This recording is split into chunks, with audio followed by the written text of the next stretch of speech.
ലഹരിക്കെതിരെ മനുഷ്യച്ചങ്ങല സൃഷ്ടിച്ചു വെംബ്ലി ഹിദായ ജുമാ മസ്ജിദ്. ലഹരി ഉപയോഗം മൂലം യുവതലമുറ വഴിതെറ്റുന്നതിനെതിരെ ബോധവൽക്കരണമെന്ന നിലയിലാണ് ഹിദായ ജുമാ മസ്ജിദ് പരിപാലന സമിതിയുടെ നേതൃത്വത്തിൽ മനുഷ്യച്ചങ്ങലയും ബോധവൽക്കരണ സന്ദേശ പരിപാടിയും സംഘടിപ്പിച്ചത്.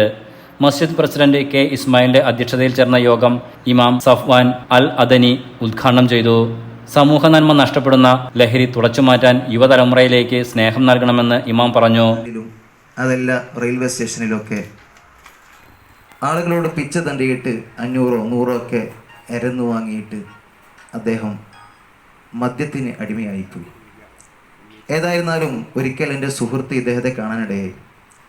എന്നിട്ട് എൻ്റെ സുഹൃത്തിനോട് ഇദ്ദേഹം പൈസ ചോദിച്ചു. സുഹൃത്ത് ഒരു 500 രൂപ കൊടുത്തു. ഏതായിരുന്നാലും എൻ്റെ സുഹൃത്ത് ഇദ്ദേഹത്തിന് 500 രൂപ കൊടുത്തിട്ട് പറഞ്ഞു, എനിക്ക് നിങ്ങൾ അറിയപ്പെട്ടൊരു കവിയാണ്, നല്ല കവിതകൾ രചിച്ചിട്ടുണ്ട്, മദ്യം വാങ്ങരുതെന്ന് പറഞ്ഞു. ഇയാളൊരു സത്യസന്ധനായ മനുഷ്യനായതുകൊണ്ട് ഇയാൾ പറഞ്ഞു, അങ്ങനെയാണെങ്കിൽ എനിക്ക് 500 രൂപ ചെയ്യണ്ട. ഏതായിരുന്നാലും ഗ്രാമപഞ്ചായത്ത് പ്രസിഡന്റ് മോളി ഡൊമിനിക് ലഹരി വിരുദ്ധ സന്ദേശം നൽകി. നമ്മുടെ ഈ കൊക്കയാർ പഞ്ചായത്ത് തന്നെ നമ്മളെടുത്താൽ നമുക്കറിയാം, മുക്കിലും മൂലയിലും ഇങ്ങനെയുള്ള സങ്കേതങ്ങൾ കൂടി വരികയാണ്.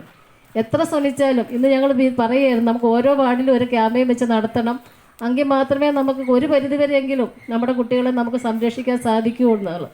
ഇന്നിപ്പം നമ്മുടെ ഈ കൊക്കയാർ പഞ്ചായത്തിലെ മിക്ക ഇടങ്ങളിലും ഓരോ മുക്കും മൂലയും നമ്മളെടുത്ത് നോക്കിയാൽ ഈ ഇങ്ങനെയുള്ള മയക്കുമരുന്നുകൾ കച്ചവടങ്ങളും ഉപയോഗങ്ങളും ഒക്കെ നടക്കുന്നുണ്ട്. എത്ര നമ്മൾ പഞ്ചായത്ത് അംഗങ്ങളായ Sajith K Sasi, Kuttikkal Muslim Jamaath president Shan P Khader, വിവിധ സംഘടനാ ഭാരവാഹികളായ PJ Varghese, Eapen Mathew, TP Yashodharan, EN Sreekumar, Shaji Ayub Khan, Khasim, KK Pappan തുടങ്ങിയവർ പങ്കെടുത്തു.